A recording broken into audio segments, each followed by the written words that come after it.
What's going on, everybody? C4 here today, and we're going to be continuing looking at the Madden 18 ratings on a positional platform. And I know EA blogs, they usually do defensive end and defensive tackles, but I figure why not just combine them both and assess and address the defensive linemen as a group. So we're going to be looking at the top 5, everyone that's within a 90, and there's one notable player that we need to be sure of what he's looking like because he's the most overpowered player from Madden 17. As well as notable rookies. So, number 5 is going to be Cameron Jordan of the New Orleans Saints, who has a 92 overall.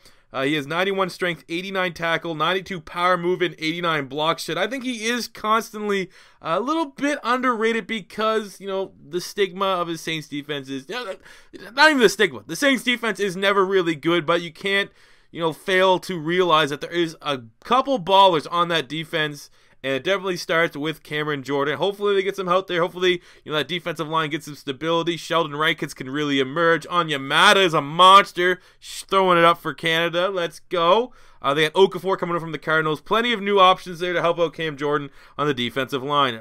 Obviously, best wishes go to Nick Fairley. Hopefully, he gets what I think was like a heart condition or something like that. Hopefully that gets figured out and he can return to the field. Go to number 4. It's going to be the only defensive tackle within the top 5, and it's Ndamukong Suh, the defensive tackle from the Miami Dolphins with a 93 overall. He has 98 strength, which is terrifying. 92 tackle, 91 power move, and 89 block shed. Usually the best defensive tackle, and now that one guy's been kind of reclassified a little bit, he's, I think he deserves to be the best defensive tackle, the highest overall defensive tackle in football. He's a monster, man. He's one of my favorite players in the NFL. I know a lot of people hate him because of the dirty stigma that he has, but I like that, man. I want that out of my defensive lineman. As long as you know when and where. There's a time and a place. Don't pull that shit in a playoff game. Going to number 3. Ooh, Brandon Graham of the Philadelphia Eagles with a 95 overall. Now, I personally believe that's a little bit generous, and I will say that as an Eagle fan, but I'm not going to bitch considering I still believe, obviously, you look at it through your own team and you get biased, but I still think the Philadelphia Eagles I think if you're doing like the top 5 teams that got robbed on their player ratings, I think you have to put the Philadelphia Eagles in there because we all know the ratings guy is a Dallas Cowboy fan. I was thinking about making a video calling him out. I don't know if you guys want to see me go off on the Dallas Cowboy fan that rates these players. I certainly can find time in my schedule to make that video. But they're generous. Give him Brandon Graham 95. He has 86 acceleration, 88 tackle, 95 power move, 88 block shed, and 92 pursuit.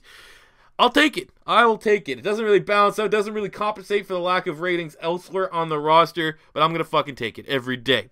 Number 2 is J.J. Watt, who's no longer a member of the 99 club with a 98 overall. 97 strength, 93 tackle, 96 power move, 90 finesse move, and 93 block shed. Even though he's not in the 99 club anymore, let's be honest, J.J. Watt is a menace to society. Every time you play the Texans defense, he definitely makes plays. And now with Clowney on the opposing side, it's even more terrifying. But J.J. Watt, I assume probably after a roster update or two, if he does bounce back from that back injury, he will quickly reemerge himself into that 99 club. Those are insane stats there. J.J. Watt's going to be overpowered once again, and rightfully so at a 98.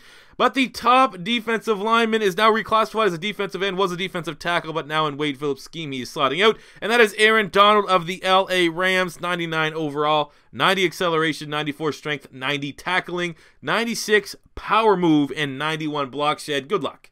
He's a monster. I don't necessarily think he is outright the best defensive lineman in the NFL. I think there's plenty of guys on their day, but I'm definitely not going to complain with him being number 1, especially because I called him a little bit because when he got drafted by the Rams, he was slipping due to his size. I was like, I'm not a huge film nerd, but watching him at Pitt, I was like, this guy's going to be incredible. How is he slipping this far down in the draft? He's going to be absolutely incredible. And then look at what happened there. I think I still have that video uploaded on my channel somewhere. But Aaron Donald has been an absolute menace to society and definitely deserves the 99.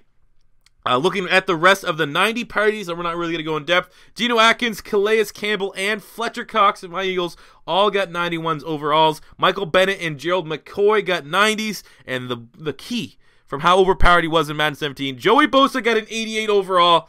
He's going to be shitting in your backfields. I thought all along, it's good that I did a deep dive, that the guy that made the ratings and stuff like that was going to be a Chargers fan because of how they played out in the sim. But hey, he's a Cowboys fan, so go fuck himself.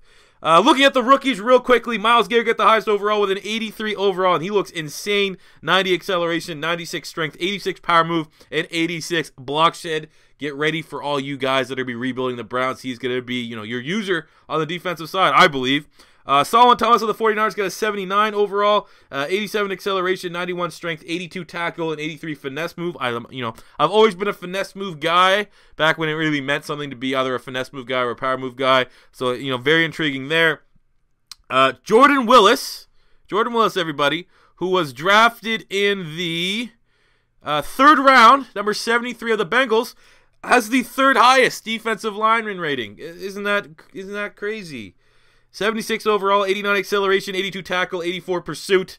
I mean, it looks nice, but there is no way. Like, you make your ratings look absolutely dog shit by giving a 3rd round pick the 2nd highest when there's still 1, 2, 3, 4, 5, 6, 7 other guys that are classified defensive linemen that got drafted in the 1st round.